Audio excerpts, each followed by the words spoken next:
Hey everybody, it's Chris from Out West with Chris, and today I'm here to chat with you about this knife. Today you're not going to see my face. I figured let's focus on the hardware. This is a knife I picked up probably 2 or 3 weeks ago, and it's been my EDC since. I thought this knife was pretty cool when I first saw it, and I figured I'd pick it up. It was on sale on Amazon, so I decided to give it a spin. And I've been pretty happy with it.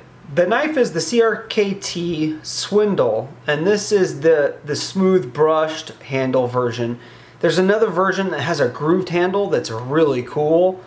I opted for this brushed kind of bead blasted handle. So this knife is a pretty interesting knife. It's got a couple of pretty innovative features in it.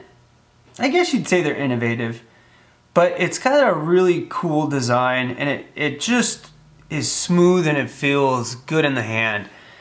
This knife won at the Blade Show. I'm not sure exactly which year, maybe 2016, 2015. It won the award for Most Innovative Import Design. So a little bit about the knife. It is a stainless steel blade. It's 3.2 inches long on the blade. It's a plain edge knife. Both varieties are just plain edge. The blade is made out of your standard 8CR 14 MOV, and everybody knows that's a decent quality steel that's really cost effective. So it's not gonna, hold an edge for quite as long as some premium steels are, and there's a chance that you can get some nicks in it and that type of thing. I know it's not the highest quality steel in the world, but it's what helps keep this knife affordable. The handle, like I said before, is stainless steel. It has a frame lock, so the lock on the blade is right here. And it has this integrated pocket clip, so you don't have those annoying pocket clips that would run the body of the knife or a portion of the body of the knife in the handle. So it's integrated in, and it's a tensioned clip. So that slides into your pocket, you clip it in, and it just rests in your pocket. Now, originally I was a little skeptical of this. I wasn't sure what to think about it, but it's grown on me. I like having a nice smooth handle and not really having to worry about a pocket clip getting in the way when I'm holding on to it. Like I said before, the knife has this frame lock. So to get the lock open, you just lift up and the knife folds up. When you first hold the knife, it's kind of counterintuitive to how it would open. Usually you would think that the blade would come out here with this kind of shape on it, okay? It's different than what I was used to, but it's still really cool. And once you get used to it, I mean, it really grows on you. So it has a kind of an assisted opening, but it has a newer style of assisted opening, and it feels really good when it opens. So what this is it's not like a spring on the inside. This is the IKBS ball bearing pivot system, and this is a newer type of assisted opening system where you got a bunch of little ball bearings in here, and all you're using is positive force on this thumb flipper right here, and it opens up. So this is my Kershaw Kin Unique, and it has the speed safe assisted opening, and that is more of a spring type flipper, okay? You press that, you don't put too much tension on it, and it releases. And I really like this knife, but one of my minor pet peeves about this knife is that occasionally it gets slightly open when it's in your pocket and you don't really notice it, and then you go pull it out and it does that. It kind of hops on you. So it's really easy for this to just get bumped when it's in your pocket, and it will deploy, or it'll start to deploy.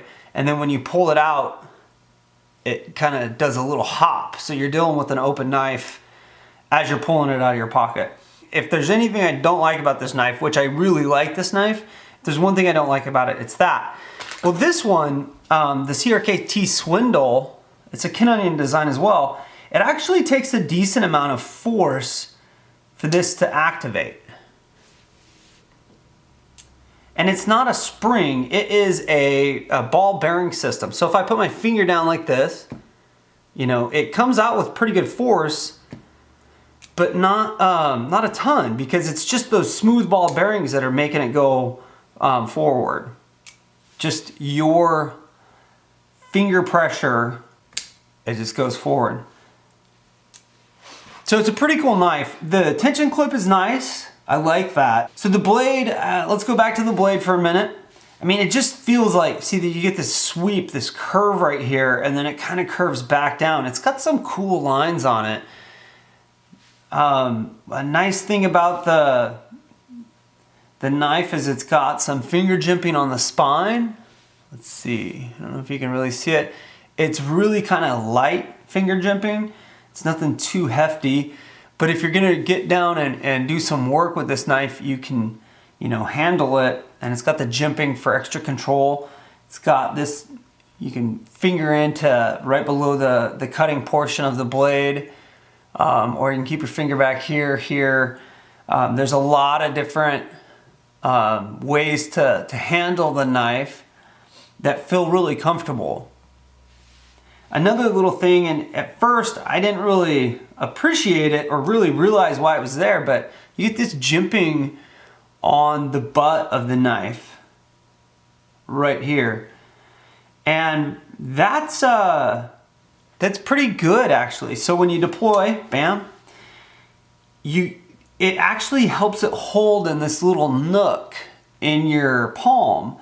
That jimping down on the butt actually helps keep the knife, gives it some friction in your palm to where you can manage and feel secure with it in your hand. Right here in the frame lock, there is some jimping on the inside, and that is so that once the knife is deployed, it's easy to grab onto this little area. You know, you can do it in the dark. You know, you get some texture memory going on with your fingers so that, you know, it's a little cutout. You can feel it, the texture right there. So it's just really easy to know that's where your finger goes to release the frame lock. So this whole Wharncliffe design thing with the blade, where it sweeps down, it's kind of a modified Wharncliffe.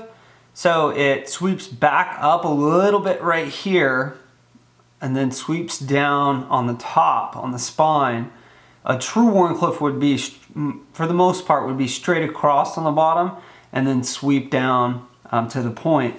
But it's a nice blade design. So at first the knife kind of felt awkward with the shape, how it's built. It just seemed like the blade should come from here because, you know, usually you would feel like that's how you would hold this knife, that's how the handle would work. But it's quite the opposite. But when you get it in your hand and you start feeling it, holding it like this, it feels pretty natural. So my only complaint about this knife has to do with some of its tolerances. And I don't know if it's like this on purpose, but you can see there's some wiggle. Now the frame lock is engaged, but there's just a slight wiggle there. And this is where the pivot system is, the IKBS, the ball bearing pivot system. So it's a little bit loose, a little bit wobbly. It's not as good of a connection as I would typically like. Now that can easily be fixed and tightened up with a small, it's a star drive, I think that's what they're called, I can't remember. But you can tighten it up. If you over tighten it though, it's a little bit difficult sometimes for the blade to fully come out. You got to put a lot of force on it for it to come out all the way. But it's nice and tight in this manner. You don't get any flex. So I think there's a sweet spot on this knife, and I'll get to know it. But my worry is that I'm gonna have to constantly monitor it, tighten it. See, that's a pretty good point right there. And monitor and tighten it just to make sure that that screw doesn't come out. So as you can see, I've used the knife quite a bit. It is still pretty dang sharp. It came sharp. I haven't sharpened it yet. I like this knife. I don't know if this will continue to be my everyday carry. I like the knife quite a bit, but I like my other knives as well. So the jury's still out on that. I think it's worth the price tag, and the MSRP on this is around $50. You can find them for cheaper at different outlets. You know, I've seen them for as low as 26 bucks. That's why I snagged this. I saw it for Prime members for $26. And I thought that was a pretty good steal to test out a new pocket folder. And this pocket folder, you know, you're not gonna cut down any trees. You're not gonna go bushcrafting with this thing. This is kind of what I would classify this knife and this knife. They're quality knives, but they're pocket folders. And they're good, decent EDC knives, but I would kind of consider these a gentleman's knife, where you want something in your pocket, but you don't want something super bulky.